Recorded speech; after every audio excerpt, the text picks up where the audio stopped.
We are live. I feel like a young Frankenstein. It's alive. Well, good. Let's get started. Jesse's here first on the mic. Hi. I was here before you. I know, but we're both here now. Yes, I know. I'm kidding. How are you? Awesome. I am having just tremendous day. So thank you. Great. Awesome. So my question is, well, you know how I told you about the guy Bashar that I like to listen to a lot. Mhm. Well, so they say, well, I was a question what you mean when you say raise your awareness, because they say you know how like time is an illusion, so like you actually perceive more of like the snapshots of time when your vibration is higher. Is that what you mean? Mhm. Yeah, exactly. So when you raise your frequency, your vibration, or your awareness, you see more and things are simpler. And so, like, I use and was motivated myself to elevate my awareness and meditate because of one thing.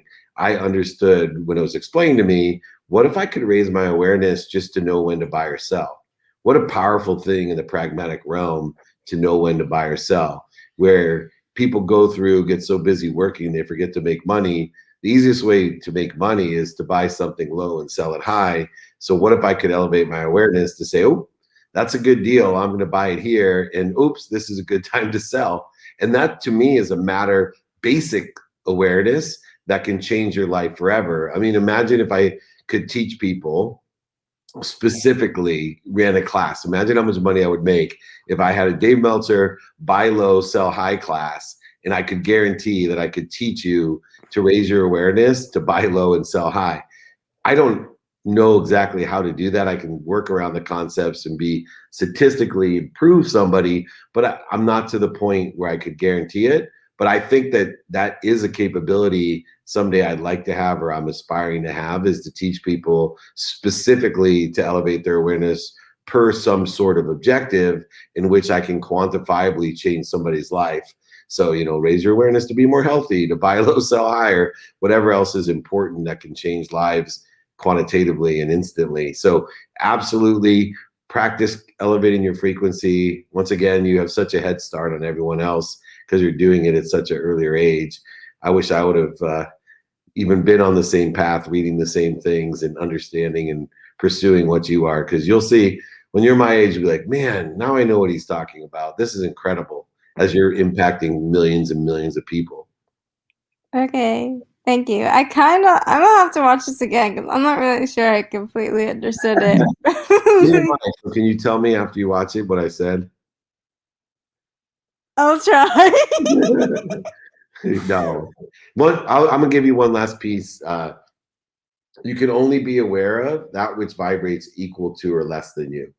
So if you elevate your awareness, you can be aware of more, because everything vibrates: the earth, animals, plants, humans, sound, light. Remember, thought vibrates faster than light, so your thought can beat time, right? That's where you'll start understanding my thoughts vibrate faster than light, then my thoughts can go past, present, future, all together at once because it moves so quickly. And out of all the thoughts that vibrate, negative ones vibrate slower, but the truth vibrates the fastest. So when you're pursuing your truth mentally, even, you're elevating your awareness or your vibration or your frequency. Okay. Well, I understood that like get one energy attracts another energy, but the fact that a higher one is like you can actually see more. Frequency. Yeah, think in realms of vibration or frequency, that everything's vibrating. What helped me with that is I can only be aware of that which vibrates equal to or less than me, whether it be conscious, subconscious, or unconscious vibration. So my unconscious vibration and awareness is different than my subconscious, which is different than the conscious one. And so that's part of the confusion, is you're trying to deal with vibration or frequency on one realm, and it's really activated and utilized on all three.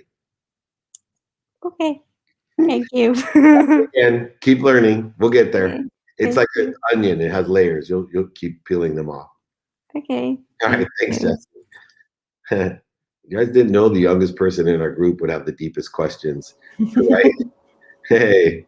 Totally. I love Good Jesse's morning. questions. Hello. Good morning.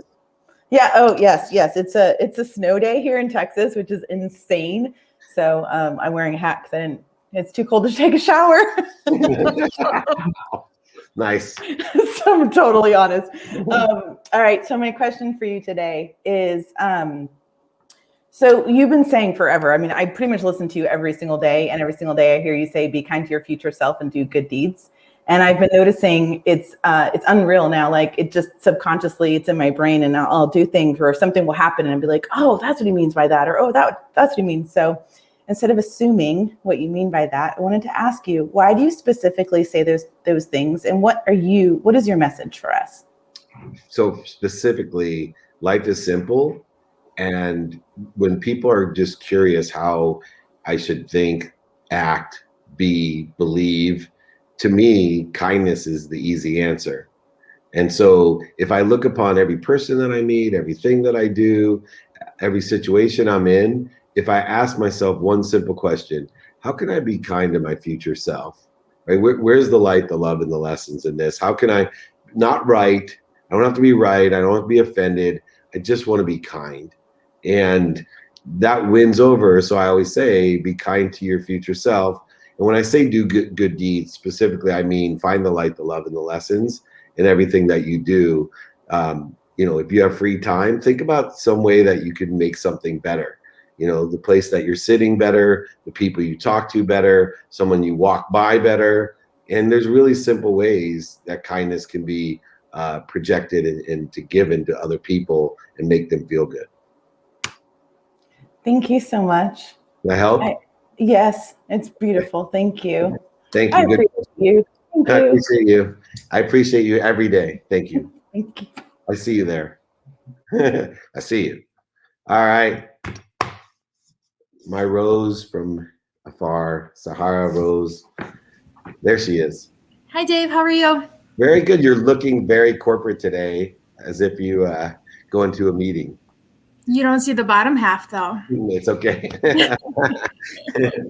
I've done so many of my boxer shorts. Nobody sees mine. I have two questions for you today. Why is Elliot eating with his mouth open? Is he in the line of Sorry. He's in there. You see him in the backstage? Yeah. Oh, you guys can't see him, right? No. It's so funny. He was eating his lunch. He's like, it was distracting. He's blushing. He's blushing right now. He's like, I hate Dave Meltzer. I quit this group. He's like, how do I get out of here? I have to make it fun. It's a holiday. All right. Okay. So I was just typing my questions for you so I don't forget. But my first question is, you have a lot of relationships, connections. How do you nurture those best? Oh, great question. So for me, it's important to touch relationships in priority to my own inventory of values. So I believe in relativity, that some people are more relative than others. So for example, 30 minutes with my wife, 30 minutes with my 10-year-old, 2 minutes with my teenage daughters, 1 with my mom. And then from there, I go to my siblings, close friends, and I make sure that I'm, consistent in touching base with them.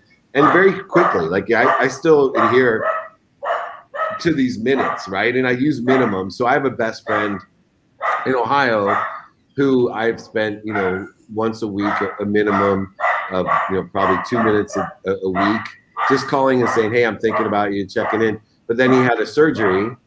And so now I spend a lot more time with him and doing what we do. So I think, just creating kind of a chart on that relativity is kind of like the great chain of feeding. I spend more time with those people that feed me and I feed them. But I'm very consistent. Some people, I have a friend, old in age, meaning since I was in elementary school, and we touch base twice a year, once on his birthday and once on mine. But every single year we do so. So I think, number one, figuring out that priority of relativity, and then 2, figuring out the time minimums or frequency in which you want to touch base. Okay, awesome. Thank you. And then my question number 2 is, you're obviously a very motivated and driven person. How do you compartmentalize, prioritize, and tame all of those goals and ambitions that you have that you want to achieve one day so that you remain aligned, on track, and efficient in what your journey is? So for me, number one, I remind myself every day I'm exactly where I'm supposed to be now. People create void shortages, obstacles. They create quantum problems for themselves because they get so far outside of something they could actually effectuate. So I have a vision board that will remind me of what my big visions are, like to empower over 1 billion people to be happy, putting my intent into that. But every day I remind myself I'm exactly where I'm supposed to be at the right place at the perfect time. Now I use the 5 daily practices of what, who, how, now, and why in order to create efficiencies, productiveness, accessibility, and gratitude to put everything I have towards my goals for the day. Because especially the what, I think one of the biggest differences, two of them would be one, taking inventory of my own day, my own values for the day, my what. Like every day I started asking myself, what do I want personally from today? Right? Knowing that I want to empower over 1 billion people, knowing I want to make over $1 billion, knowing I want to, whatever lofty goals I have for the long term. But what do I want personally today? Experientially, what do I want today? Today's a holiday. My kids are at home. So I balanced all that out and said, this is what I want to experience today. What do I want to give today, produce, and what do I want to receive? And then not being afraid to be a hypocrite, right? Changing my mind from yesterday and then moving to, okay, who can help me with these goals of what? And then the second one, what's most important is the student in my calendar. I will tell you, I've transformed my entire business by making a priority in bonusing and qualifying and quantitative evaluating people by whether they're a student of their calendar or not. How well I have day captains. I've done all kinds of crazy stuff in my business. More than anything else I've ever taught, student of your calendar changes lives. When you study attention plus intentions and coincidences you want by what you have planned, don't have planned in your sleep, if I could teach the world that alone, I would double the GNP. Because I know just from my own company the effect that has had. Can you explain a little bit more of why? Why is that? Because time is a man-made construct, and people, they use time in the wrong direction. So the number one issue is productivity and engagement, which are closely tied. And this applies to your kind of business as well, is that regardless of how you think you're spending your time, it's really the engaged time that creates the most productivity, accessibility, and gratitude.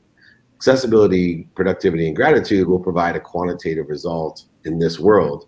And so if you utilize and understand time, then you can, in a short amount of time, you can overlap time, supplement time, be more efficient, statistically successful. You heard me talk about the power of 64 in my book. That's a classic example of why.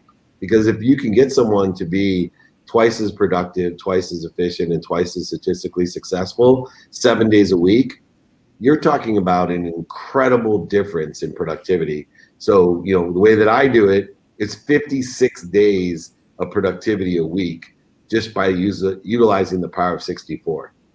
56 days a week. That means that in a normal work week that people spend 5 days of productivity, and most people, even beyond, they're not even at an average of productivity. Most people are, engaged or productive 2 hours a day. So they're, way, I always tell people, like, how do you do so much? How are you so far along in your life after, especially because you had to start over when you were 38? I just beat you with math. I am consistent and persistent in the pursuit of my potential. I utilize efficient, effective, and statistically successful behavior by enjoying and learning to love everything I do, taking vacation every day. But in actuality, by math, 56 days of productivity is what I get a week. Okay. Thank you so much for explaining.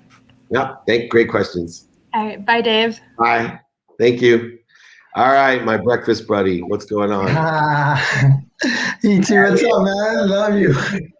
So I got a few questions and I have an ask. Okay. So one thing is, when you was going earlier, how do you get your subconscious to line up with your conscious? Practice. So the more the consistent input of your conscious, that creates the subconscious neural pathways and the subconscious repository. So you get 10,000 new thoughts a day. The more consistent you are with those 10,000 new thoughts, data inputs, the more it will effectuate the subconscious 40,000 of the stored thoughts that you have that are creating the neural pathways in your brain, which then are talking to the unconscious. There's a frequency there that talks to them. So the hold on, Dave. I'm gonna do what I do to my lawyers. Talk to me like a 5-year-old. Yeah, good. Right now, I'm not gonna lie. I'm trying to get it the most simplest term because 10,000, 40,000. I'm getting lost. Yeah. Okay. Good. Thank you for everyone, because you're not the only one that feels that way. So thank you. So every single day, your senses, your eyes, your ears, your nose, your mouth, your touch, it's receiving data, right? You're getting input for data. So Gotcha. What we want to do is be consistent in what we see, think, hear, taste, and touch. We want to be consistent by canceling out what we don't want and receiving what we do want. Follow me so far? Yeah, no, that was even way better. Yes, way better. Gotcha. 10,000. So there's about 10,000 of those data inputs a day that we get. Okay, so 10,000. Conscious. Yeah, 10,000 things we think, see, feel, touch, or taste a day. That's being inputted. That data that we're seeing, smelling, touching, it goes to our subconscious mind. Follow me so far? Yeah. In the subconscious mind, while we're sleeping, while we're not consciously looking at things, there's 40,000 of those thoughts, data points that we stored. The more we access the same 40,000 of those, the more it forms neural pathways in the mind, which is like a ski slope. Think about it this way. If you ski down, say there's a ski slope that has fresh snow in it, and you take a different path every time, right? It's slower, right? It's slower. But if you take the exact same path down the snow slope the same way every time, pretty soon becomes quicker. It's automatic, and you don't have to steer either, right? Gotcha.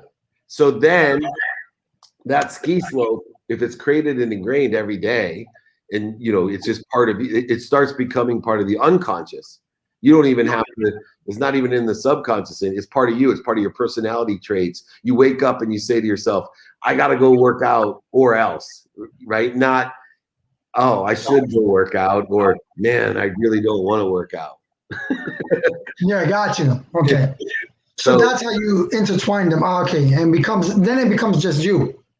It's not going against each other. You're aligning them. Correct. And it can be good or bad things. And remember, the more consistent you are, the more it exponentially grows or compounds itself. So it grows more and speeds up even more. Gotcha. Second question. So I was taught when experience meets money, money walks out with experience, and then experience walks out with money. You know?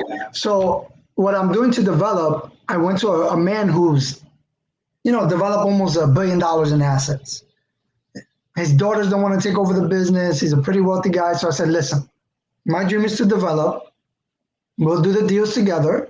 I'll help raise some capital or whatever. I'll do my also sweat equity. And that way I get experience with, his experience, because he got connections with banks, hub loans, all this stuff. So I get, it's a win-win. I'm trying to build a win-win. So I'm trying to get his experience so later on I could get more money for my experience, So if you was in my shoes, because it applies in general business, like what do you do? Because obviously when you're investing in the 2-minute drill, you want somebody with experience so they can grow your money while you're focusing on what you're doing. Like, have you ever read The Richest Man of Babylon? Yeah. So how he talks about you want to give your money to somebody who's a jeweler, so what would you do in my shoes if I want to be a real estate developer, a multifamily? Am I on the right path? Would you give me other advice that I would do?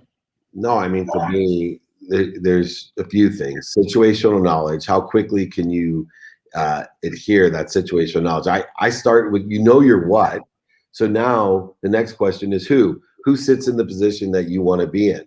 You found him, right? You found him. And the easiest way to get to where you want to be is to ask for directions from someone that's already there. But the other component is the who of who do they know, so you can leverage the relationship captors, the bankers, the financiers, all the other nuances. So you're doing it exactly how I teach, right? It's way more important to find that person than to learn it yourself. It's a way faster, less expensive, more powerful thing to do, to be able to be humble and ask someone that sits in the situation you want to be in for help. Can you teach me? And you'll see, you might end up owning his company someday just from building that relationship, and proving through the capabilities that you have that are a benefit to him. Right? It's the same way for me. There's people that I give my experience and relationships to, but I don't have time to go run around. Like, I have a podcast agency and I have a partner. I have all the connections in the world. I have all the knowledge in the world, but I don't have time to run it. You know what I mean? Gotcha. You just have time to like sit And and just do your huge interviews. win-win. It's been a huge win-win. I mean, I barely do anything anymore other than make introductions, which helps everyone. And I taught him how to do that. And he's using my relationships to do it. He's using my experience to do it. And he's making a ton of money running my podcast agency, using my name, my relationships, and my experience. Wow. Love it. Love it. And the next question is, who's the most successful developer that you know? Tillman Fertitta. Who's that? Oh, the guy who owns the Houston Rockets? Yeah. Could you get me on a dinner with him? I can ask. Yeah, it doesn't hurt. That's what you told me. He wrote the forward to my book. Yeah, he did. Well, I have all your books, right? Yeah, look at Game Time Decision Making. He wrote the forward. He's on there. That's right. He did write the forward, because I got all your books audio even before I got a manual. So I have that, even your small one, Unstoppable, which is, I think it's one of the most powerful ones. Yeah, even though it's a small one. Jack Canfield. I used what Yeah, and another lady. It was another lady. Cynthia Kersey from my charity, her charity. I'm the chairman of. But yeah, so yeah, great. I had great partners in that book, so we collaborated, just to show you. But in a very short, I'll send it to anyone. But yeah, let me see who I can introduce. Not Tillman. I know Jeff Klein. He owns huge developer. He owns the Queen Mary. What's Country Club? Not Santa Monica. No, Malibu Country Club. So I know some big developers, but Tillman's the best. No, because if I'm willing to fly to Texas, take him out for a steak, whatever he wants, probably to one of his restaurants. He owns Landry's. Yeah, I'm about to say probably to one of his restaurants. No, I'm familiar. He started with restaurants. Astros. Yeah, no. I'll make him for dinner. F him. He can afford it. Yeah. So I'm just doing what you taught me, to ask. You're the only reason why I did that. So thank you so much, David, man. Thank you, buddy. Love you, man. Elliot, love you too. Thank you. And thanks for the embarrassment. You're welcome. Gotta be careful what you do backstage. I'm the only one that can see you. Hi, Anna. Hi, Dave. How are you? Awesome. How are you? I'm doing wonderful. Thank you. I just want to say hi to you and everybody out there. I've been sitting backstage, watching, listening, learning, and it's been wonderful. But there's just times when I don't know what to ask. What should I ask you? And then something else too, I've been kind of looking into frequency, and I Googled frequency, and guess who popped up? David E. Meltzer. That's wonderful. That's so good. I'm learning so much about like how food has different frequencies, and so that's a big thing. I'm kind of becoming a really big health nut here. And then something else too, when you say to be more interested than interesting, so when we come on here, I notice some people, they tell their story. That's okay here in this setting, because I was like, oh, I don't know what to do with that. Yeah, no, I think, a lot of people, I prefer you to be concise about the story that is applicable to a question. But if people feel as if they can share for the betterment of everyone, then I'm open to anything. So yeah, I mean, this is a free forum. I want everyone to learn to use the time efficiently, and it's probably the best thing that I created during COVID that I never would have done. I mean, I was I was lost, and there was an internal conflict at my company about doing these. And, literally these are great. I don't know if all of you agree that's in here, but most of the feedback I get, and if I didn't get that feedback, I'd still be really surprised because it's the best thing that I've done for me. I learn more than anything, and I love these groups. Yeah. So yeah, I love it. I'm glad you did it because I've been home this whole time. So Good. my husband was like, "You have so many men in your life." Oh, that's so good. I know. I got so many women. So once I came on here and I talked to you about my mushroom. I wanted to go into mushroom farming. I don't even know if that's the correct terminology, but so my why is, and maybe my what, maybe I get those mixed up too. But when my mother-in-law came down with, well, it's not coming down, you gradually get Alzheimer's. It really put a scare into me, right? Just to see her go through what she's going through, and then for me to think about what my husband could possibly go through, and our kids, or anybody. So that's kind of one reason why I'm turning into that health nut. I wanted to do these mushrooms because they can benefit so many people and change our outcomes. They're so good for us to take mentally and physically. And and my husband is in on this with me. He is right there with me, and that it just makes it so wonderful that he's in it with me. And so we've been researching the mushrooms. I have had books come in. We're doing all this together, and that is like the best. I can't even tell you how wonderful it's been this past year. So. Oh, good. And I so appreciate you. Everything that I am learning here is just making things so much better for us. Thank you. Well, thank you for your share, and come anytime back up and talk.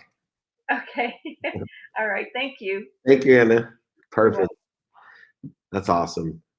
I wasn't quite sure, Anna, which mushroom she was talking about, but I'm into both. Yeah, Hi. Hi, how are you? I feel blessed. How are you? I love your title there, Kylie Ray of Sunshine. That's beautiful. Thank you. Awesome. I just got off of a business tools call with Aaron Wexler, learning about Clubhouse. And one of the takeaways was talking about how sometimes people will show up as their brand versus their name. So my real name is Kylie Ray Fitzgibbons. Nickname since I was probably 4 is Kylie Ray of Sunshine. And that's now my Instagram handle. And so it just kind of all collides or combines together, which is kind of cool. So thank you for noticing that. That's my impact on sharing light with the world, is sometimes just seeing that name or seeing a smile will light up everyone else who's watching the call, hopefully, which complements a lot of your happiness efforts. And I really, really respect what you do and what you've built in that aspect. I know you have sports other investments. How I really resonated with you was a few years ago. You were in Washington, D.C. and connected with my best friend live in the hotel lobby on one of your tours, signed his book, and he let me read that book, and just the signature of happiness, like wishing you happiness. And that connected with me and my mission on spreading smiles and positivity in the workplace. With this group being Road to Revenue and Happiness, and having the opportunity, thank you, by the way, for the 2-minute pitch drill, that taught me a lot of lessons. With that being said, it inspired me to work with a couple of my contacts and start a case study. Something that I took away was quantitative information. So rather than just saying smiles are contagious and how positive impact works, because I've seen it, I've lived it, I felt it, the energy, the frequencies, I vibe like that. So I just understand the inspiration to make it more data-based or facts or in the figures was really valuable. So just at the starting points of that, and do have a follow-up call with my friend who's helping me with it, have you ever built a case study per se, like outside of the standard college projects, more on like your business platforms, and found a primary topic within happiness that you've been able to target attached to revenue? I think you touched on a little bit of it on today's call already, but curious to know your thoughts or your guidance on that. Yeah, I still do research on it. So remember, happiness itself will strengthen you mentally, physically, emotionally, spiritually, and financially.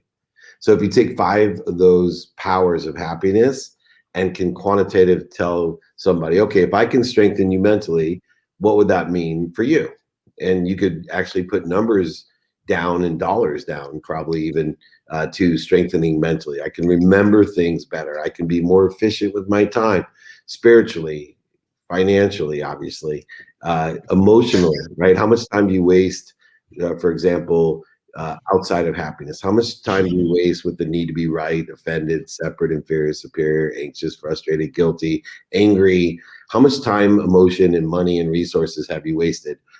If you can't figure out how to quantitatively articulate the value of happiness, then we're really missing out. And I think you'll find if you stick to those 5 realms, that's why I'm on the mission I am. In fact, I will tell you that I never felt confident. I always knew how much money I could manifest, and I had no problem connecting the dots backwards, $200, $300, $400 million, but I could never get to $1 billion. It wasn't in my realm. I didn't want to lie to myself. I couldn't really figure out how.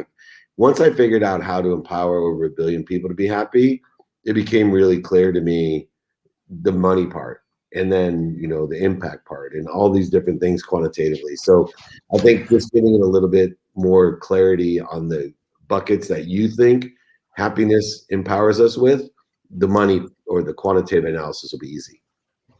Thank you. Great. You are a ray of sunshine, so thank you. Thank you so much. You guys are lucky. I'm David Meltzer, means beloved servant, and you have a ray of sunshine. So you get all realms here. This is a great show. Thanks. Thank you.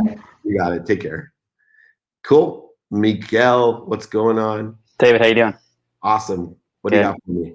Well, you partially answered this question. I think we were talking to Sahara a little bit, but when you have multiple interests, opportunities, how do you balance, or how do you, I guess, focus on or prioritize where your focuses should lie for best growth? Say that one more time, because I was telling Mike to turn the light on. Oh, you're fine.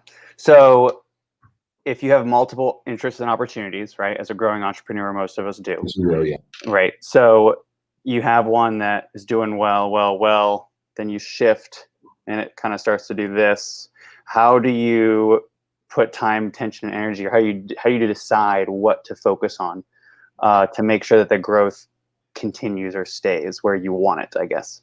Yeah, this is a common one for people that have multiple opportunities or are starting a side hustle. I always say prioritize that which makes the most money now, get better at it, make more money doing it, and create more time. The 2 things that allow us to do more are money and time. Right? If you have more money and time, you could do more. You can hire people to do the other.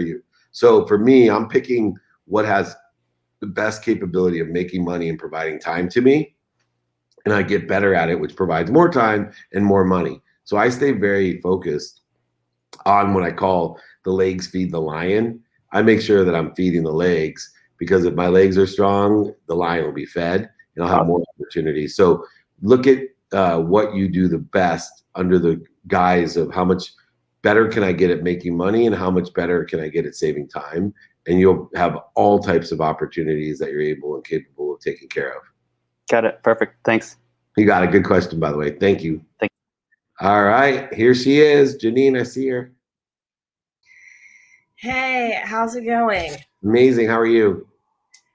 A lot of releasing, but I think I'm on the way to not being angry anymore.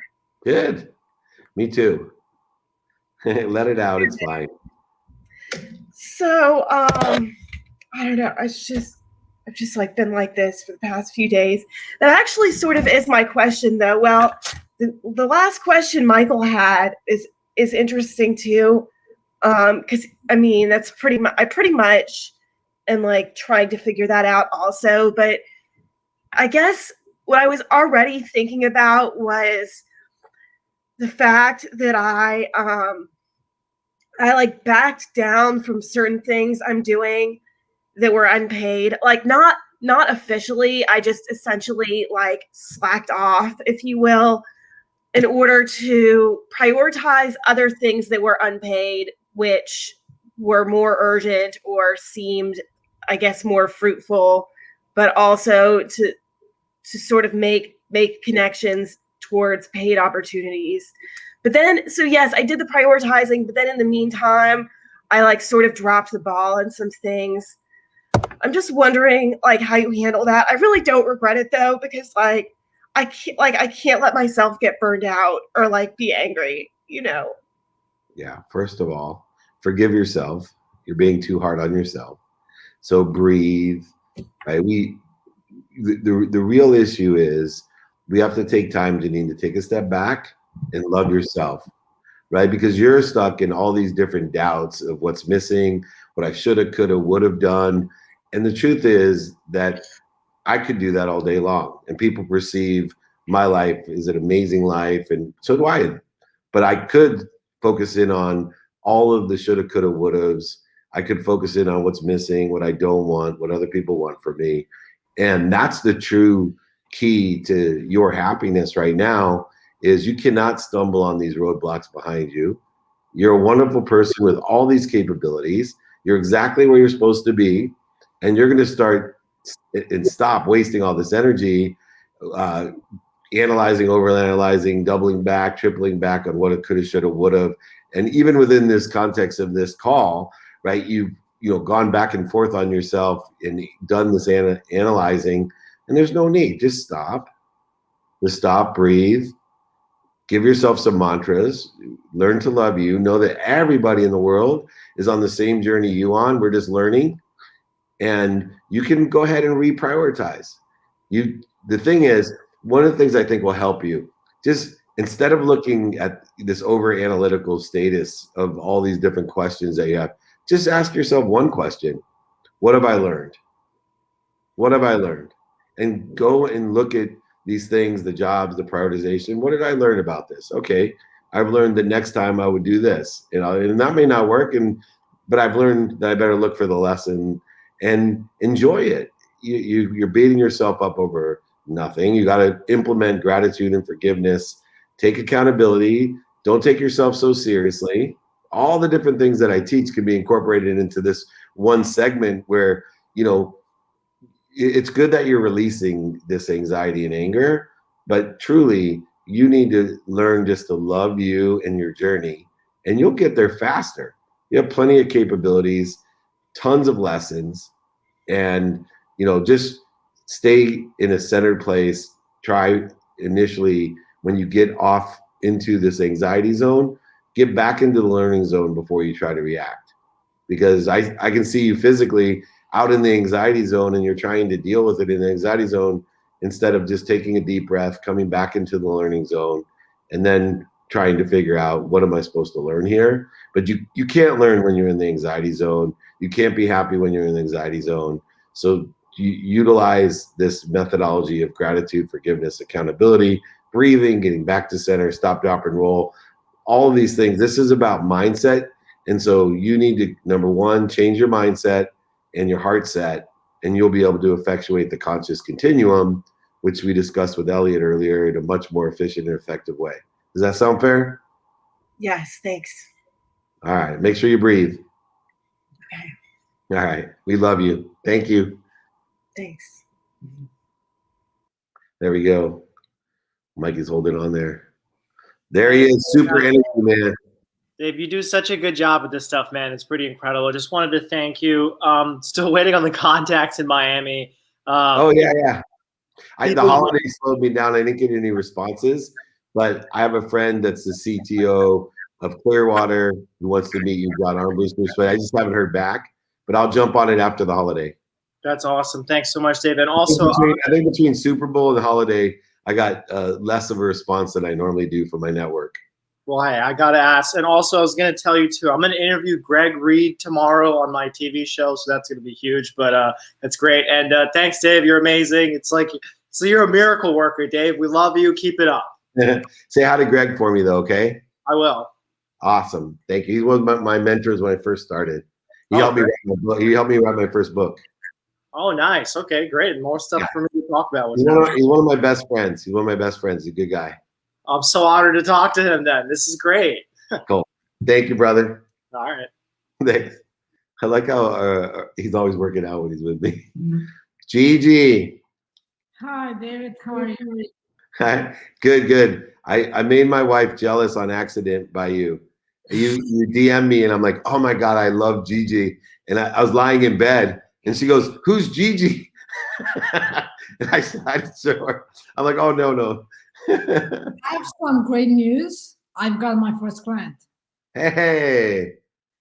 Yeah, and I was like, because I had like a couple of calls, but I wasn't resistant. So I was like, I need to learn because it's gonna happen. So it was like, oh, I saw you're a mindset coach and they want to book a call. And I was like, wow. So it just happened gradually. And it's someone who is how I was a year ago. Yeah. And I'm like, wow, like I think that's the people you attract. And I think your wife also should do a call with us about relationships. We're together for 30 years, and I think, in my opinion, I would like to learn for both of you. I'll let her know. She'll jump on. She'll be happy to share her opinion. Yeah, well, I would love, like, I don't know, because She's awesome. yeah, you Nobody guys. will ever want to. Problem is, nobody ever want to talk to me if I put her on here.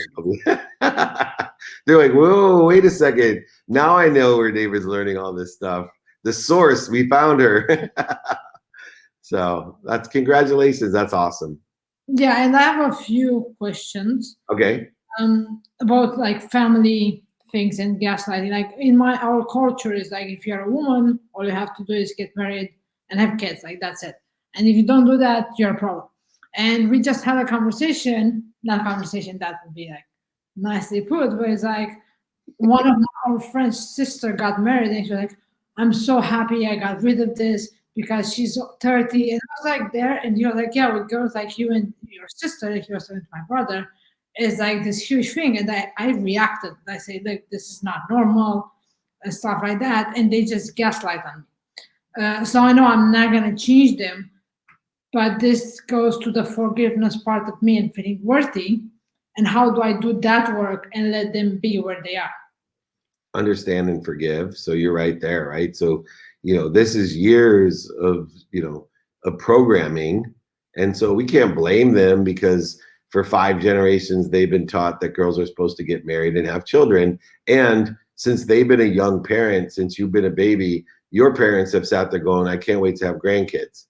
And so literally is one of their biggest lifetime objectives. As much as some people may want to do something else, in their mind, having grandkids is the end all, and so, we need to understand and then forgive them and know that they, if they didn't love us, then they wouldn't even care.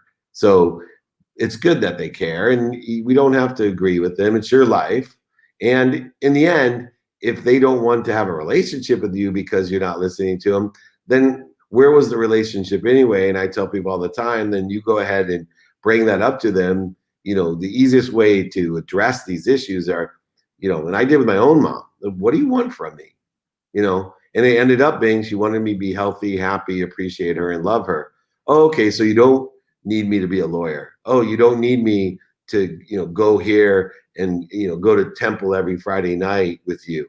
You don't need that. No? Oh, okay, because I thought you did because you gave me so much guilt growing up about all these things. I thought it was the most important thing. But now that I'm talking to you and we agree, you want me to be happy, healthy, appreciate you, and love you. Here's what's going to take for me to be happy and healthy. Number one, me to appreciate you more and love you more, not by telling me what to do from the 1930s. Well, yeah, but this is the thing is, this is why my parents is our generation. Yeah. It's implicit messages. And also one of the things that used to hurt me, and now I'm like, okay, my brother comes and say, you didn't achieve anything. And I'm like, that's your opinion. But but it doesn't matter. Like, this is ego talking. Yeah. Like, I always, when people tell me that, I just say yet. Yeah.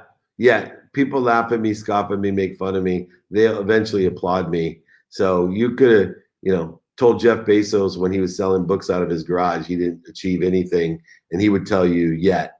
Or there's another good one, we'll see. There's a great story if you Google it about we'll see. I think you've heard me say, things change really quickly. So I love to tell people when they want to define me, we'll see. Or yet, they both say the same thing. There's nothing they can say, because if they would say it's not going to happen, then they could tell the future. If they could tell the future, forget what I'm doing, I'll make billions of dollars off of them if they can tell the future. But I've never met anyone that can tell the future, especially about me. Yeah, the way I see my life now is when I wake up, I feel like I'm in the quantum field, and until I don't make a choice, things don't happen. And this is how in a week I achieve more than people in a year. Because of my mind, and because of all of these lessons, I expend the time. And also it's like, because I went on Clubhouse and all this exposure, I understand a few clear things. We all have different values. We all define success or achievement different. So in your eyes, someone didn't made it, but in their eyes, they're the most successful person ever. So it's too subjective to even tell this to someone. And I'm not worried, I'm like, because I've done a lot, but on this path, everything it goes, I don't know, smooth. I don't know how to explain it. It's like the universe is like, yeah, this is the right path. So there is this resistance, and that's what I'm focusing about. But yeah, I think family is the biggest. Yeah, I have a big family, and my family, I could find someone that would tell you that I'm the biggest success in my family, and I could find other family members that would tell you I'm the biggest loser. So they don't define me. I define myself in the pursuit of my potential, and so are you. And as long as you love yourself, you're happy with yourself, and you see the exponential growth, you'll get to where you want more rapidly and accurately than you even can depict. And just understand and forget, rather, and surround yourself with the people that want the best for you. It doesn't mean that they want the same as you, but I believe people who want the best for me are feeding me, even if they think differently than I do, but they really want the best for me. That's why they want me to get married and have kids. I love those people, and I'll feed them all day long. But people that don't want the best for me, I'll let them fall away. I love that. I'm going to remember that. Yeah. And I think the other thing is I would like to have speaking engagement and stuff like that. And I'm going to start doing it for free because I'm learning. Yeah. So I was wondering if you know anyone that is looking, because now I'm looking a lot on vulnerability, courage, and the way to lead. Yeah, I would go and just volunteer. You could find them as easy as me, but any women's organizations on those issues, and talk from personal experience, and just whether it's junior achievement clubs or chambers of commerce, schools, all levels, high school, college, graduate school, wherever I went, I would call up places and say, hey, I want to talk about connected to goodness. Can I come in? And they're like, yeah, sure. Are you free? I'm like, yeah, I'll do it for free. Okay. Wow. Yeah. Thank you. Now I know what my next thing are to do. Yeah. And I learned something that's also so frustrating. And I learned if you wanna win at the game, don't play it. Yeah. Good. I love that. It's my new lesson. Thank you. All right, my friend. I'll bring Julie on next time. Thank you so much. Congratulations. Now you can scale your business. Yeah. Wow. I can't. That's awesome. Bye-bye. All right, my man. David. How are you? What's up, bro? How you doing? Good, good. Thanks for letting me hijack your clubhouse. Man, that was powerful. And thanks for letting me come on your IG Live this morning, before that as well. Cool. I want to talk actually today about Clubhouse. And I just got off a Zoom about the nuts and bolts of Clubhouse. I'm going to post that in the Road to Revenue because it was a very good talk. I wanted to pick your brain a little bit since you were just on my Clubhouse room, which was very powerful, by the way. I want to pick your brain about how you use Clubhouse, and how you use it to grow your own network. Yeah. So for me, Clubhouse is a number one, I'm on there every day for a minimum of 10 minutes. And so that's my goal. I'm not going to be on there 16 hours on a Saturday.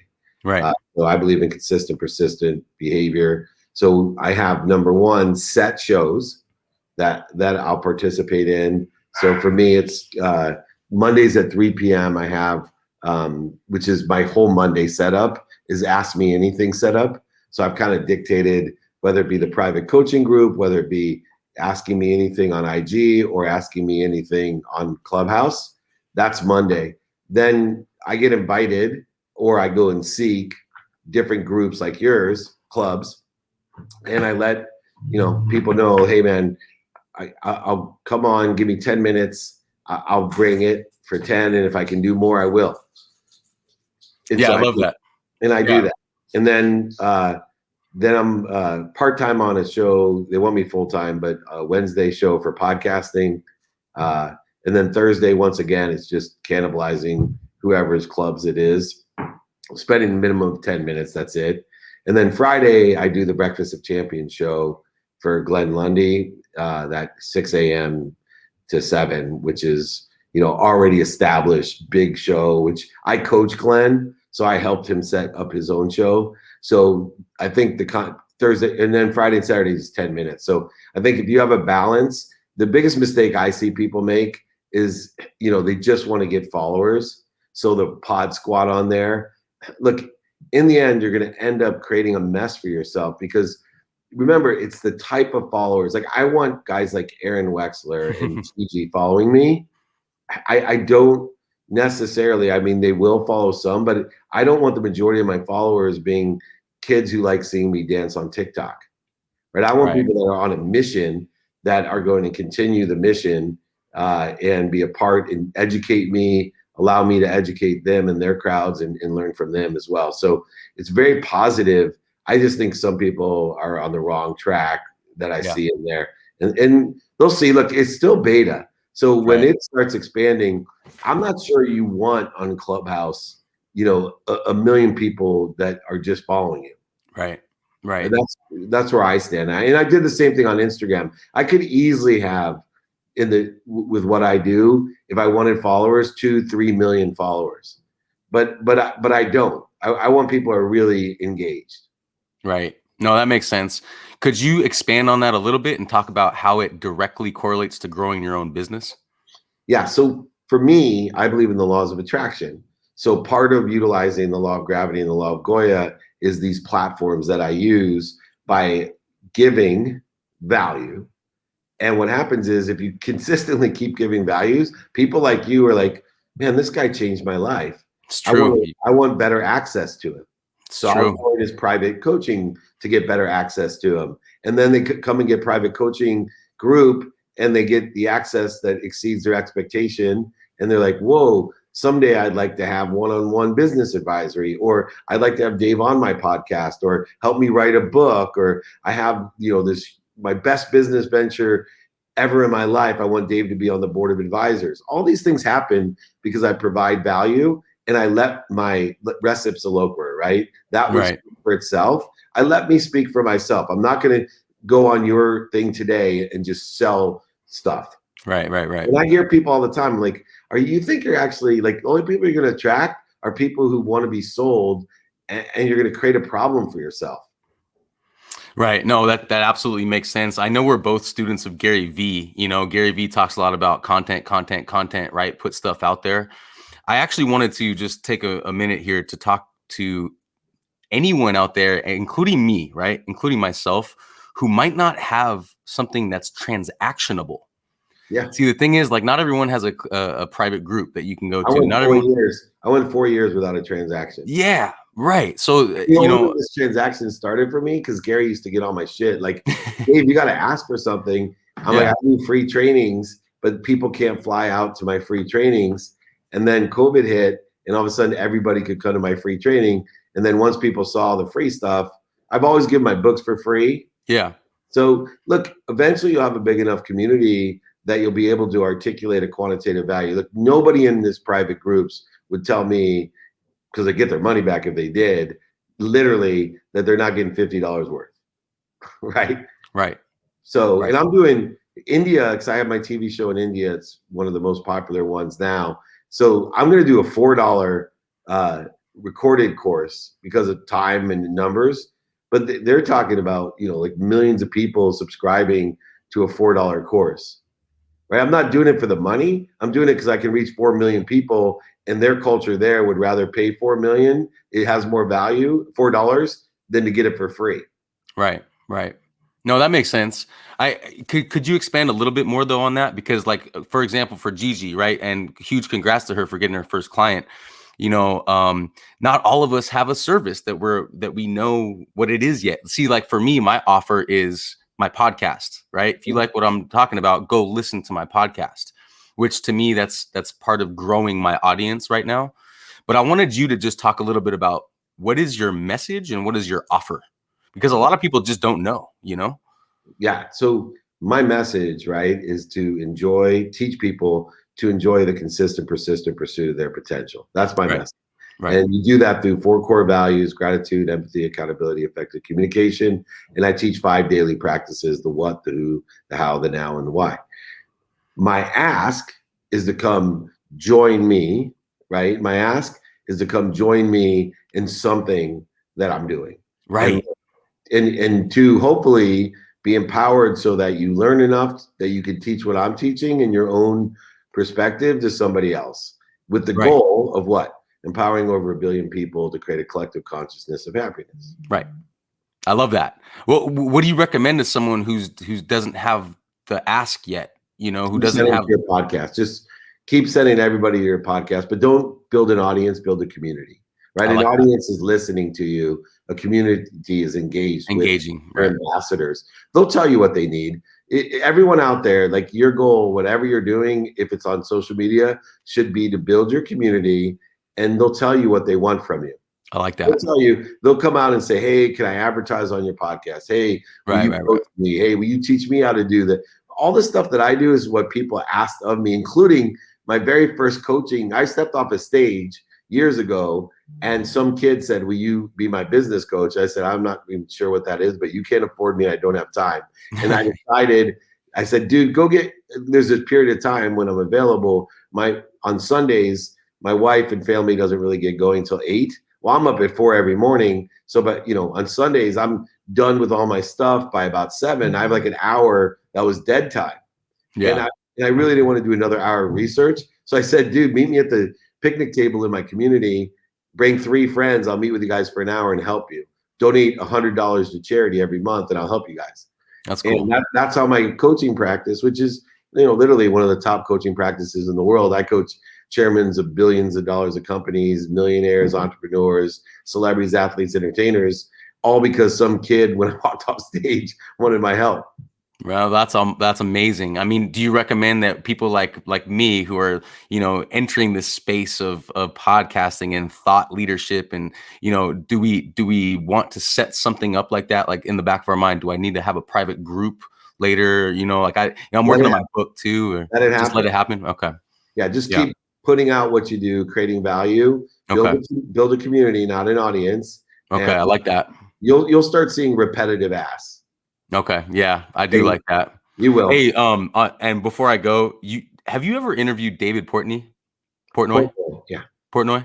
Yeah, he's amazing, man. Like, he's kind of on fire with the Barstool Sports Fund right now. Like, I really think 35 million. I had large on my podcast, IG Live the other day. Yeah, Dave's okay, cool. The first podcast I had. It really, you should download it. It's I will. It's a good interview. Portnoy. I love his pizza reviews, but like he's kind of on fire with this Barstool Fund, and he's a genius, man. Him and Gary are doing that. Yeah, Dave. Erica's a good friend of mine too. The CEO, Erica Nardini. Okay. She has her own podcast. You should give her a follow. She's really good too. I will. He's inspiring, so I'm gonna definitely check that out. But he's on the spectrum, man. He's so smart. Yeah, totally. Hey, much love and appreciation, brother. Right on. Thanks, E. Aaron Wexler. Check him out. All right. Here's a face I haven't seen in a while. But I can't hear his voice. There you are. Yeah. Okay. I miss you, man. I've been, my hair is all over the place. Dude, I have started a new company. So I'm kind of leaving. I'm still in the entertainment business, acting and directing, but you know, obviously COVID hit us really bad here in LA. So I've kind of used my skills as a storyteller and a creative to start a creative agency. And now I need advice, because you said it earlier to someone else, on look for people who've done it and ask for advice. But I definitely want to do that, but I know that they might see me as competition. So how do I break that barrier or that wall so they don't see me as a competition, but instead of someone that can help them and they can help me? Yeah. So I think this is needed throughout our whole country, is appreciating how we're the same, right? And then figuring out how we can appreciate the differences. So I think when you go to someone and ask them for help and looking to see, hey, this is what I'm doing today, I was hoping that you could help me, then looking towards the similarities of what they like and don't like about what they're doing today, and then appreciating the differences. You shouldn't, if someone, it's like, how do I explain this? It's just the same as if someone has a closed mind. It takes as much energy as it does to engineer 1,000 open minds as it does one closed mind. So if somebody, when you're asking them for help, sees you as competition and scarcity, you know, try to have the appreciation, but find someone else if they're okay, because they're not going to help you. They're scarce. Yeah, and that's kind of what I noticed, because I started reaching out to some people, and I feel that once they started seeing the stuff that I've done in my website, they felt like I was competition. And at no point, I mean, I think there's enough for all of us. Yeah, and look, you get that in every realm. I won't list names, but there's one of the things that I liked about, you know, Gary. I helped him with his sports agency. Never thought he was competition in the sports world for me, and he's always helped me. And I do the same stuff that he was doing. He has plenty of speaking gigs, coaching gigs, podcasting. People listen to more than one podcast. They listen. There's more than enough of everyone. So I think it's more a matter of making sure you're attracting the right people. Okay. And then my second question is, now, since we've launched, we have 2 clients so far, but I'm trying to grow it. What are the best in sales? What are the best techniques for marketing and going after my client base? And I'm dealing with dentists and therapists that deal with kids. Yeah, for me, I'm a big fan of the ask and attract methodology. So deciphering every day, who am I going to ask in person, on the phone, via email and media? And when I say who am I going to ask, I mean finding an open mind to say, do you know anyone that can help me? I have this creative marketing agency for dentists and therapists or whoever it is. You'll be amazed how much of a pipeline and how much momentum you can create by simply explaining to people what you do today and asking them, do you know anyone that can help me? You'll get more business by having a habitual, disciplined ask and creating a strategy. Anyone you meet on on outdoor dining, anyone that you email, like I've said this a ton of times in here, but my sent box, I check every day to see how many asks are in there, right? And I send anyone that spams me, they get an ask. I'm serious. And 1 out of 10 are interested in what I'm asking it for. So how do you craft the ask? What is your ask? That's another thing. Do you know anyone that can help me? So I use 2 series of questions. One is, what do you do today?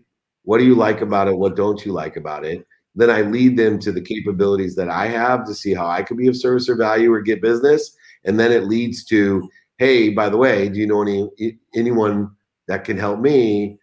After I've utilized their questions and being of service to them to effectuate how and what I do, to ask them, do you know anyone that can help me? It's a template that has been proven and will be statistically successful for you and for others in the future. Okay, that's very helpful. And I can send you a document on that if you want. So just email me. I will do that.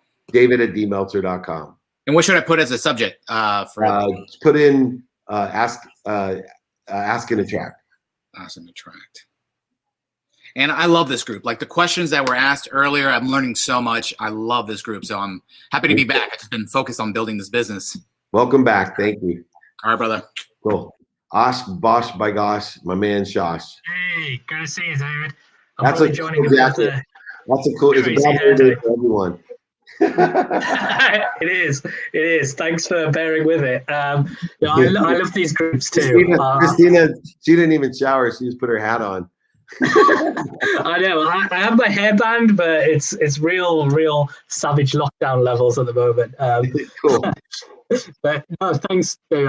There's some real gems being dropped today, so really grateful for your time and learnings. I wanted to just pick up on something that you were saying earlier on the call, where you was one of the sayings, "I'm exactly where I'm supposed to be."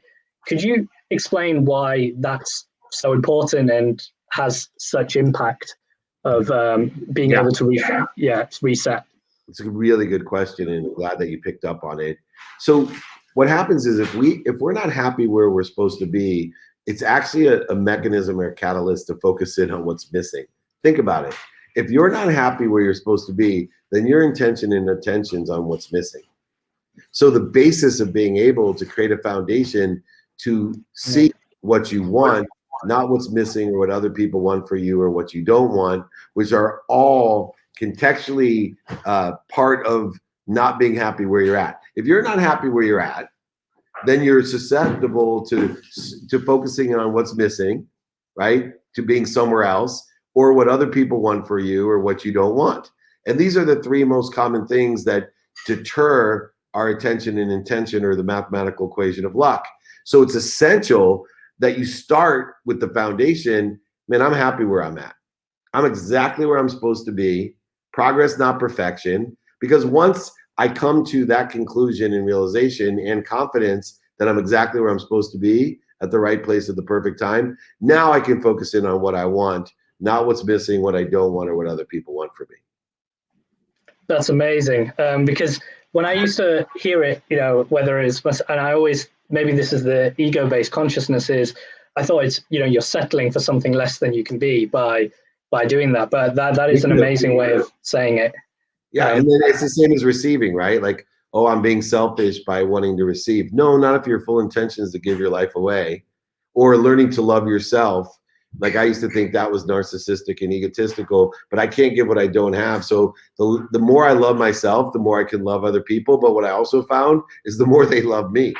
And so it is all based off of this understanding that we cannot find outside of us what we don't have inside of us or can't find inside of us. So find that happiness about where we are, about being whole, not whole to the respect that we don't want more. We still want to enjoy the consistent, persistent pursuit of our potential. We haven't reached our potential, but we're happy with the progress that we've made. We're at the right place at the perfect time. We don't even understand how far along we are because of the time constraints, meaning that we cannot fathom the infinity of time, space, distance, or quantitative value. We can't fathom infinity in that respect. So you just got to trust and have faith that we're supposed to be where we are, and then we can move on to one better. That's amazing. No, thank you, David. And I know we've actually, during this session itself, covered a lot of those 4 values that you speak about. One of the ones that I wanted to touch on was the effective communication part. If you're able to explain that and what effective communication means. And I'm also looking at tomorrow morning, I've got a group meeting, sort of board meeting, management meeting. And I, just as a person, find it challenging in a group setting of sometimes being quite passive and passenger-like, and wanting to check should I effectively be communicating in those sort of environments? Perfect. Well, the first rule of effective communication is that it's a two-way communication. That most people think of it in the respect of motivation or inspiration of others. So, as a coach, we want to bring out the most in other people. As a mentor, I want to give you all the most that I have. In other words, motivation, I want, as a coach, to motivate you. As a mentor, I want to inspire you with the knowledge that I have. And so understanding that one aspect of effective communication is being a coach, a mentor, of being able to inspire and motivate other people with what we have and what we're trying to get out of them. But you can't give what you don't have. So this is where effective communication changed with me. I shifted the paradigm and said, before I try to inspire and motivate others, before I try to be a coach or a mentor, I'm going to connect to the greatest source of light, love, and lessons. I'm going to be inspired myself. I'm going to receive as much as I can and allow it to come through me with appreciation, meaning I'm going to add my own personal conscious, subconscious, and unconscious to it. I'm going to add value to what I've received, and I'm going to give it away. Effectively communicate to others. And that pure flow will resonate beyond what you say.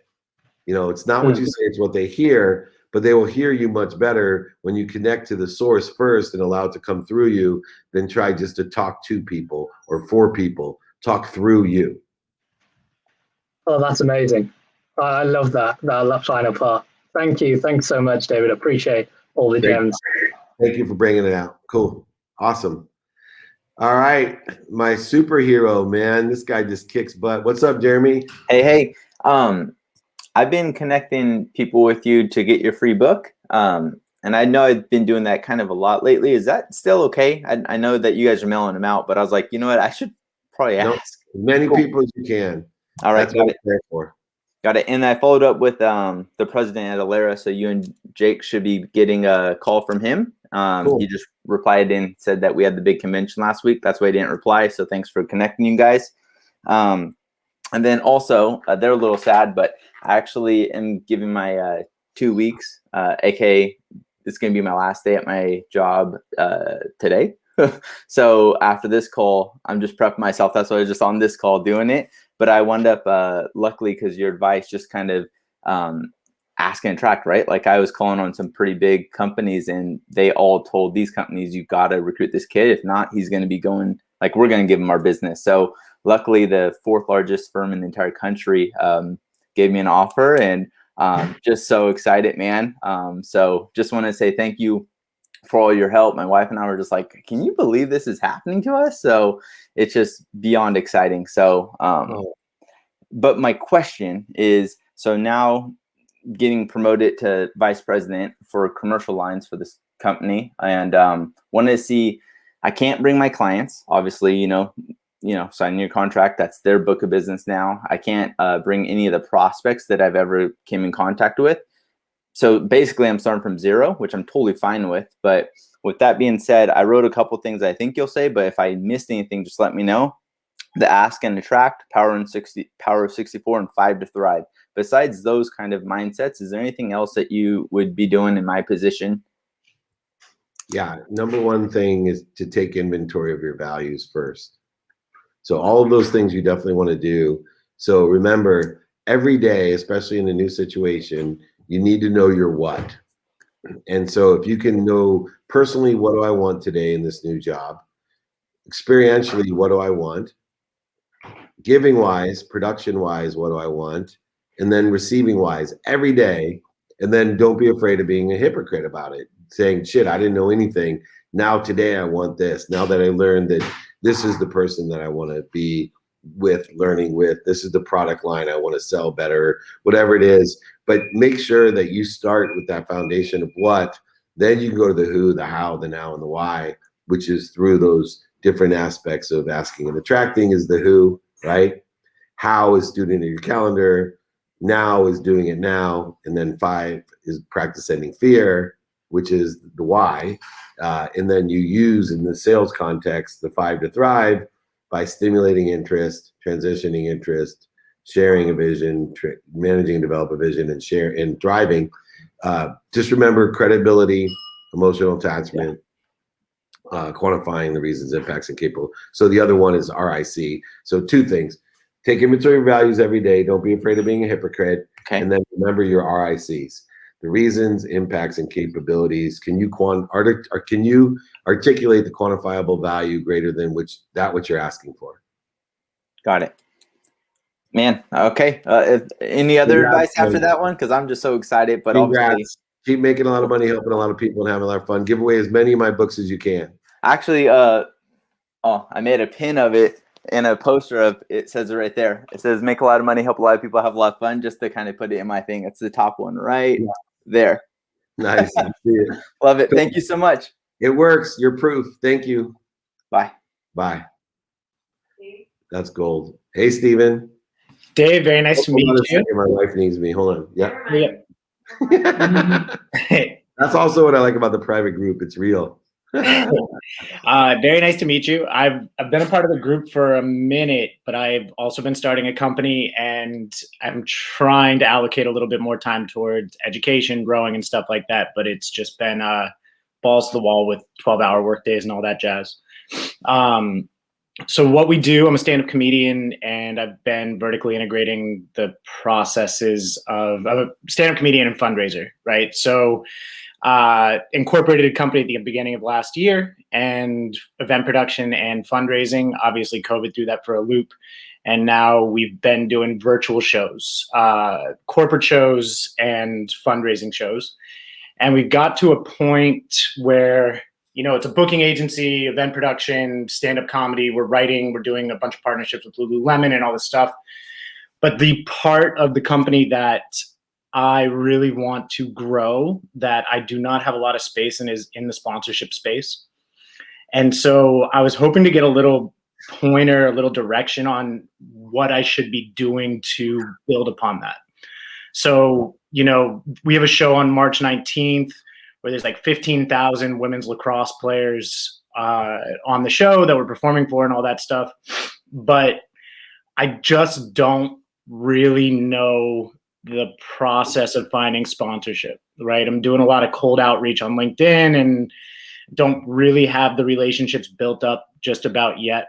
But, you know, we're working with comics from Netflix, HBO, and all that jazz. And we're starting to work with bigger organizations, World Central Kitchen, America's Promise Alliance, American Cancer Institute. So I was wondering if I could get a little direction on the sponsorship side of things. I know that you've got a lot of experience in that space. Connect the dots backwards. So what people don't realize in sponsorship is they're not prepared. And the reason they don't get sponsors is they're not more interested than interesting, meaning they haven't connected the dots backwards. People sponsor for a variety of different reasons. And what your job to facilitate sponsorship is to find out the reasons, impacts, and capabilities that they're looking for in a sponsorship. Some people will sponsor just for the cause, right? So that's an emotional connection that they have to St. Jude or to wherever. And so you want to find out, because all of these different people, places, et cetera, that do sponsor and can sponsor are going to have, you know, why they sponsor. Some for hospitality, some for entertainment, some for eyeballs, some for engagement, some for sales, some to raise their stock price, some, you know, whatever it is. So the best way to find out is to start by finding people who are sponsoring things and asking them what they liked about it, what they don't like about it. So, you know, our biggest tricks of the trade is to find people who are sponsoring things and connecting with the people who are the decision makers, sponsors, or power sponsors, and saying, hey, I noticed that you had a commercial on Super Bowl. So I'll give you an example of what I did. I saw that the Church of Scientology did a commercial at the Super Bowl. Right? And so I called up them, which, you know, is odd, but I was like, hey, I saw you did a commercial, super cool. What did you like about that? What didn't you like about that? What were you looking for? What outcome? And then I fit them into a project because they obviously had budget if they're advertising in a Super Bowl. And I ended up, you know, getting huge interest from them for several different projects, because once I compared what they paid and what they got and what they liked and what they didn't like, I matched it to my capabilities. You need to do the same thing. You'll be on fire all day long. I love the approach you're taking. I see the connections, you know, in being able to go ahead and facilitate, you know, sponsorship in that direction. You know, you go to the USA Lacrosse website and see 20 sponsors in there. Right, and ask them what they like and don't like about sponsoring the USA Lacrosse team. But that's how I'd approach it. You'll kill it. And do you, is that something that, I mean,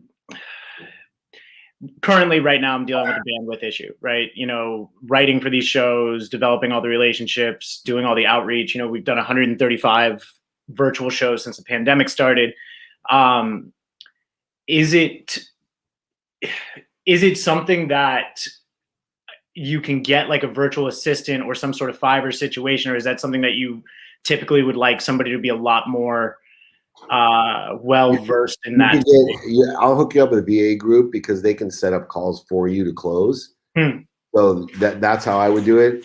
Or there are people out there that kind of more on the manufacturing rep side of sponsorship that will work on performance. You know what I mean? So you can get someone to work on performance, and they'll charge you like 20-25% of what they close, but they don't take a salary or expense. Oh wow. Okay. Yeah, that's huge. I can introduce you to Michael Rasile. He's someone that sells sponsorship. I can introduce you to the CEO, Sean, of VA Group. Shane Riggs. So yeah, let me introduce you to those two guys first, and then we'll go from there. Yeah, that would be wonderful. And then what, do I just shoot you an email after this? Yeah, and then David@dmeltzer.com. Okay. Wow. Yeah, I sincerely appreciate it. All right, if you want a free book, I'll send you one. I would love that. All right, see you later. All right, thanks, Dave. Thanks, Steven. Oh, my fave. Here she is, my superstar. Hi, Bon. Come on. How are you? No, you muted again somehow. Can you hear me now? Because my Yeah. screen's frozen. But it's okay. That's weird. So thank you for last week. I think I sent you a text. I think said like within like an hour, I was crushing stuff. I don't know if you can see all this mess. Yeah. So it's about time for Sterilite to sponsor me, because right after that, I ordered probably several $100s for the Sterilite containers. The reason I'm telling you this is because I'm reorganizing everything, all of my work supplies, everything I had stored in the basement, to save me time, buy me time in the future. Looking for shit. I know that's one thing you talk about a lot. On top of that, I just wanted to throw out there, I know you've talked a lot about like money can't buy you happiness, but allows you to shop for the right things. And since 3 weeks ago, we have gotten a new toilet in our basement, which is imperative because we were down to one and there's 6 of us. So that's saving me time. My husband is upstairs right now fixing the bathroom floor.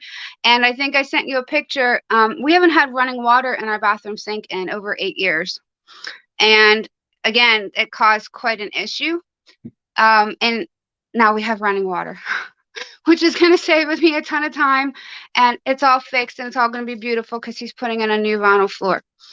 All of that just to say how much I've learned about spending money on like the right things that are going to help me be more productive and just feel happier in general, because things are going to be neat and organized and clean and easy to find, and it cuts down on resistance with all of the projects that I'm trying to do, and it's just been amazing. So I just wanted to say thank you for helping me figure all of this out and learning all of this.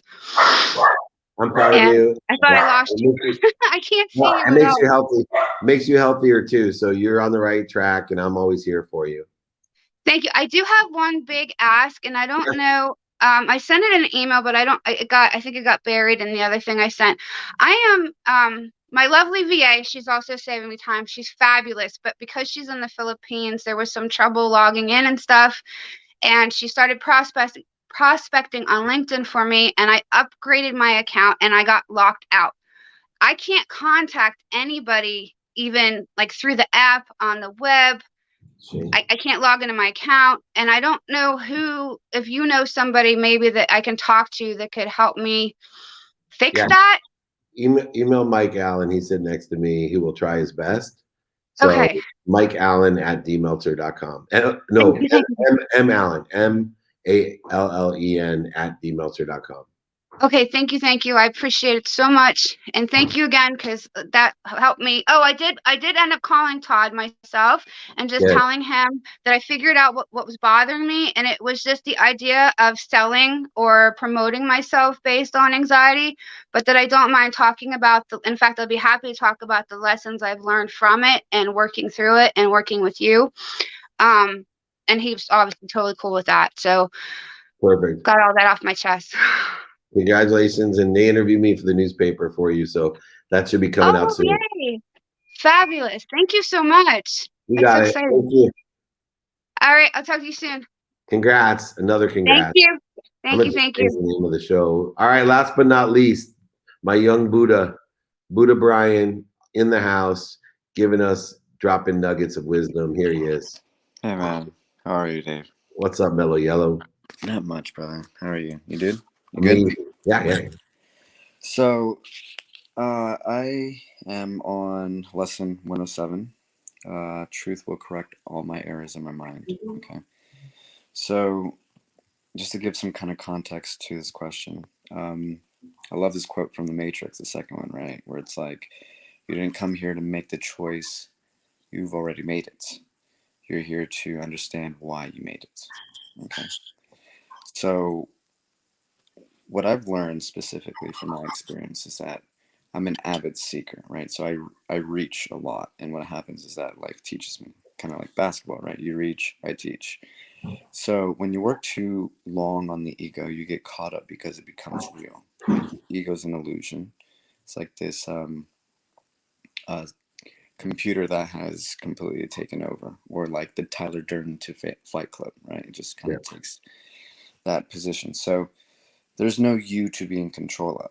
So what I've been having mostly in these moments, especially as I'm allowing the voice of God to be now something that is flowing through me, because I've always felt like I've followed a voice, but I'm not really sure if it's always the right voice, right? Everything that I've ever done has been on this voice. So it's putting me in weird positions, trouble sometimes. And it's also kind of, pushed me, like I've done many psychedelics, DMT. I've tried to figure this out. Okay. And nonetheless, it only allows me to reach the necessary knowledge that is granted to me, right? So it's not by my endeavor, it's by the grace and will of God. So my question is, because I've taken this vow, right, to make sure that I'm here for the benefit of others, the Bodhisattva, right? And the way that Ken Wilber explained it was that it's not that you are delaying your enlightenment, it's that you are going through the process, because you can't help anybody if you're not enlightened. So that suffering is a trusted gateway to open the heart. And what is happening is that for lesson 106 and 107, I've had a lot of triggers, specifically with individuals where, like I'm seeing it and I feel like I'm in a good place, but I'm so triggered and I'm, trying to repeat, my brother, peace and joy I offer you, that I have God's peace and joy, right? So whatever I give, I will receive at the same time. But I guess what is very difficult for me is to forgive myself, because yesterday I got high and I said I wouldn't get high. So I keep having these moments where like, okay, I have to really, really forgive myself. Like that no matter what I'm doing, I'm always doing the right thing, right place, right time. And I wanted to come from choice. So I guess for me to understand that, truth will correct all my errors in my mind, I need to understand where that's coming from. So how do you discern that voice of truth when, you're trying to clean the energy and you're trying to be right? And like, how do you know? Because like, if these things are manifesting out in the world, that means that there's still something in me that I haven't forgiven. Because as I see the world, so am I. So if these individuals are still being difficult, then that means that there's something in me that I haven't forgiven. Right. Yeah. So when you're dealing with the truth is it's infinite. Yes. And so I start from the point of anything that's infinite, time, space, quantitative value, measurement, those are infinite because they deal with a potential, which is there's the truth. And so I think what happens is if we start looking at truth as a stagnant fact, right? The problem with man-made construct is that we're programmed to say, oh, the truth is 2 + 2 is 4. Mm-hmm. Or is it? Right? Yeah, you're right. Or is it? And so, what happens is if you can kind of shift your own perspective and paradigm that the truth is infinite of potential that coexists and collaborates upon itself. So remember, things that are infinite collaborate and coexist within itself. Yes. Right. And it builds within itself. And, you have all the right components, but it's confusing you, I think, in my opinion, because you are looking at truth as a construct, as a quantitative value, that there's like an absolute truth. Can you let me know? I'm just not done with coaching yet. I think if you see truth in itself as a journey, as potential, that it'll open up you to not feeling this resistance, because you're feeling as if, how is this reconciling with the truth? How is this aligned with the truth? How am I supplementing the truth? How am I pursuing? Once you realize that truth itself is not a construct, it's an infinity, that you'll allow yourself to be within the pursuit side of it, not into the end side of it. You created an end for yourself for the truth instead of a pursuit of it.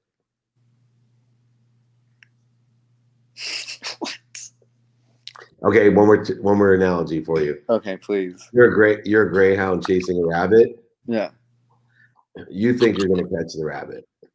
Uh-huh. Oh. You're just running the race, bro. You're just running the race. You're just chasing. Got you. I'm just a hound, and I'm trying to be a hound, and that's yeah. And don't be so hard on yourself. You nailed it. You have a forgiveness lesson ahead. That's why 106 and 107 and 107, 108, whatever the lessons are. Remember, for God's love lies within forgiveness. God's love lies within forgiveness. So just the fact that you even are bothered by the fact that you're human and did something that you didn't want to do, because it's arbitrary and capricious what you did. You could have told me, I ate cheesecake, I got high, whatever it is you did. Mm-hmm. Forgive yourself. You're a hypocrite. You're a hypocrite. So instead of worrying about that part of it, ask yourself, what am I supposed to learn? Oh, maybe I'm supposed to learn that I'm more disciplined than I used to be, but still got a ways to go. Maybe I'm supposed to learn that, getting high every once in a while makes me feel better and I get more out of it than not getting high. I don't know. It's your lesson. You should just seek the lesson and forgive yourself. Yeah, because what I realized, I was reading The Eye of the Eye by David Hawkins. Yeah, I love it. It's amazing, right?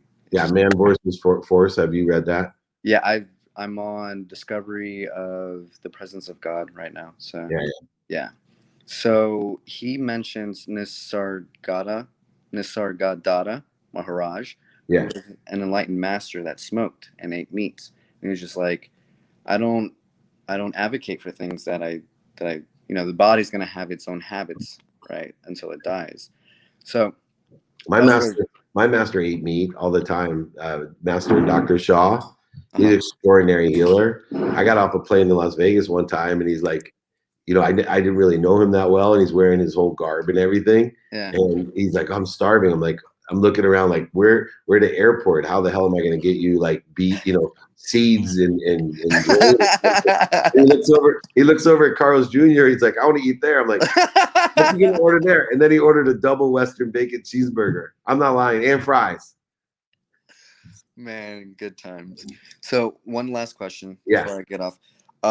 So what I'm seeing is that I'm being forced to instead of going outside, go inside, right?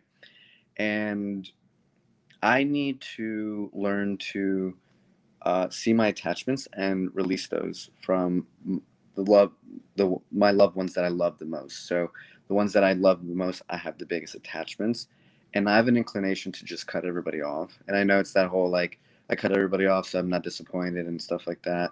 But I just wanted to know how you would do that by allowing yourself to be aware of your attachments when you're looking for comfort in others while you're doing your journey. One, you're not forced to do anything. So get that out of your vocabulary. Okay. And two, just understand and appreciate. Those people that you love, switch to, instead of fall away, fire, understand and appreciate. You get closer to them if you can understand and appreciate where they're coming from. You don't have to agree. Notice I didn't say agree. I just try to understand and appreciate people's position, and then forgive them or forgive myself for not understanding and appreciate them. Remember, you define that so you can forgive yourself for not understanding or appreciate someone else. Some people I'm not capable of understanding or appreciating. So I forgive myself for that because obviously I'm accountable, right? I look within. It's my problem, but other people don't see that, and at least 87% of them will never see it. But that's their problem. Yeah. Cool. Yeah, man. Thank you for that. Goodbye, Buddha. Thanks, man. I love that guy. That's some deep thinking for a young man. All right. Now it's last but not least. Actually, forgive me because I didn't actually click to enter the studio, so I've been waiting for ages and outside. So Oh, no. Well, I at had least you didn't have to stay up all night to talk to me, right? It's normal hours there. it's 10:34 Tuesday and it's sunny, so you brought the I love sunshine. tomorrow. I love seeing tomorrow today. Oh yeah. Okay. Hey, do you like this T-shirt? I love it. I saw that. That was the first T-shirt I bought when I got home from hospital, Immortality. And it was exactly like the 7-year-old girl that lived across the road. That's good. Yeah. So thank you. I have something for Brian. This wasn't what I was hoping to talk to you, so I'll try to be quickly. Has he, we know he was talking about forgiveness. Has he tried tapping, EFT? Oh, I like tapping. I think he has, but we definitely, I've had, and I have some videos on that as well. I love tapping. My natural medical doctor, he said, look, I'm not going to charge you for it. I want to send you this website. And it's one of the guys who's original did That's Right, this kind of thing and whatever. Yeah. And here, that sort of thing, whatever.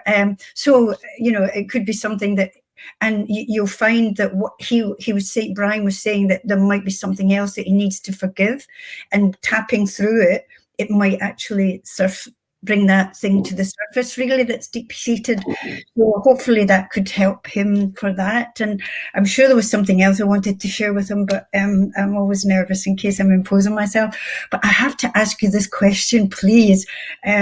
Richie had surgery on Friday. He had the 2 massive polyps in his nose removed that were there that we didn't know, and that's why we sold the business, because we thought he was allergic to pollen. But anyway, that gives me more chance to be in touch with you.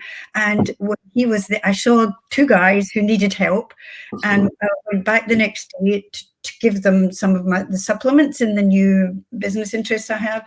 And I was supposed to get a medical, I passed that on and wished them the best, and then drove away, and then thought, oh geez, the purpose I was there was to pick up a medical certificate for him. So I did a U-turn in the middle of the thing, went back and went to the desk, and there in front of me is a Sunday newspaper, front page, a 19-year-old student on the autism spectrum, saying, they were doing an article about her saying she's applied for 40 jobs and nobody's replied to her. She's looking for a side gig. And I thought, I could help her because my health and wellness thing helps people on the spectrum.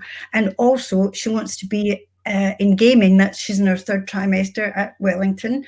And that reminded me of something else I wanted to talk to you about esport, but then we'll go on to something else. So I thought of Mr. Tillman, and I thought, I made a phone call and left a message with the person who's in the photograph with her from a Choices Help place. And I've also left a message for the reporter, but I would want to ask you, how can I offer my help without appearing to be trying to sell or something? Because I think I'm the only person in New Zealand who has access to this company. And if she would then get a part-time gig, she would also be able to benefit from the supplements, and she would also be able to help other people. And the fact that I know somebody, who knows somebody, Mr. Tillman, who's big on gaming, and maybe you could make a connection because it's like male dominated, that's what they said. And she's a female 19-year-old on the autism spectrum. And I just we have tons of different people that can help her on the esports side. So that's a case, an example of don't create resistance before it exists. So, if you can articulate the quantitative value of what you're, asking for, exceed what you're asking for, and there shouldn't be a problem to illuminate the fact that, look, I'm here to be of service and of value to you. Here's what I'd like to do for you. This is what I want in exchange. As long as you can articulate the value you're giving exceeds the value you're asking for, you should have no problem. So stop creating void, shortages, and obstacles that don't exist. Follow up with her, follow up with the newspaper, and come from the right place of abundance, which you are. She'll feel that, and I'll be more than happy to make some introductions when you get in touch with her. Does that sound fair? So much. That's beautiful. Do you like my creation, my stick man? Oh, yeah, that's beautiful. I had this made about 2016. I showed it to Sandra Gallagher and Brian Proctor, and I said, look, I made it with jewelry that my late husband bought me, and the diamond in the body was like the three diamonds were from a ring that he bought me in Zurich. So that's my 3 million that I want to raise for the Unstoppable Foundation. So over 3 million. Yeah. We'll limit ourselves. Thank you so much, Jackie. Happy tomorrow. I love you. Love you too. Thank you. Bye. All right. What a great session. Thank you, Mikey. Thank you.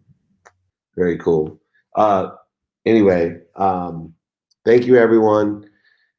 These sessions are getting better and better. I appreciate everybody. Remember, today I'm doing another Ask Anything session at 3 p.m. Pacific time on Clubhouse. So go ahead, join me there. Remember, search.dmeltzer.com. You can, if I'm not around, go ahead and at least search my videos to see how I would answer in AI format. But most importantly, love this group, love the progress we're making. Be kind to your future self. Do good deeds. Thank you so much. Have a happy tomorrow. Bye, Jack.